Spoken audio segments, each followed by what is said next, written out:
Hi everyone, purpose of this video is to talk about the steps you need to follow to loosen and tighten the belts that control QCT. The reason you want to do this is if you want to do some free motion quilting. The machine is actually easier to manipulate, move back and forth with the belts loosened than with the belts tightened. So I'm really going to show kind of how to go about doing that. So I'm setting my camera up at the right hand end of the machine. You'll see that there's two knobs. I'm looking at the long belt first, and this is the belt that controls the left-right motion of the machine. The knob on the right controls the tightness of the belt. The knob on the left kind of locks everything in place. So what I'm going to do is I'm going to take the knob on the left, I'm going to turn it away from me so you see it's kind of loose, just kind of loosen it. Then turn the knob on the right slowly to the point, you see the belt kind of feeds out of the sprocket here, to the point where the belt just lays flat on the table. If you got the belt laying flat on the table, you're pretty much good to go with loosening the long belt. There's another belt that controls the vertical back and forth motion of the machine. That's on the back. I'm going to do the same thing, but this belt's actually upside down from the other belt, so everything is kind of reversed. In this case, the knob on the right is the thing that locks it all in place. I'm going to turn it toward me to loosen it, make it loose, and then the knob on the left loosens the belt. So now I'm going to turn it and just feed this little belt through. You can't see the belt as well, but if you kind of reach underneath there, you can kind of feel the belt's just kind of loose and floppy. You're in good shape. So I just want to kind of show a tip that my wife came across on the internet with regard to this entire topic.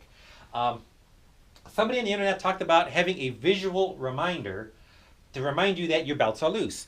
They suggested, I've got here just a ribbon that Janet put together. I'm going to take this ribbon and right for the moment, I'm just going to drape it over the idler bar.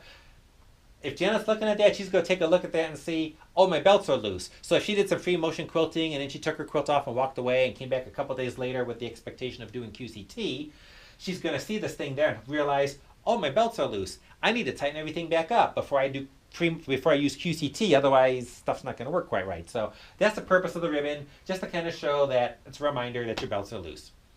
But now we want to tighten everything back up. So I'm going to tighten everything. I'm going to put the ribbon back in its storage location.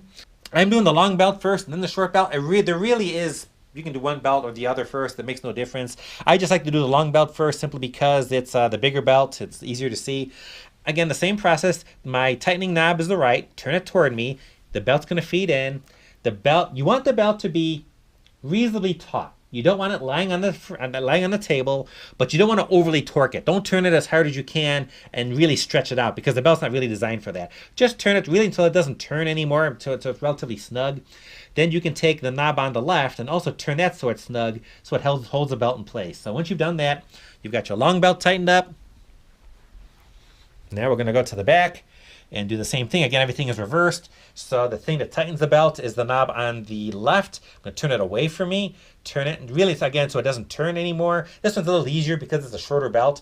Turn it so it doesn't turn anymore. And then take the knob on the right, turn it away from you until it's snug, like that. And again, you feel the belt underneath. The belt should be relatively snug. And you've got the short belt tightened as well.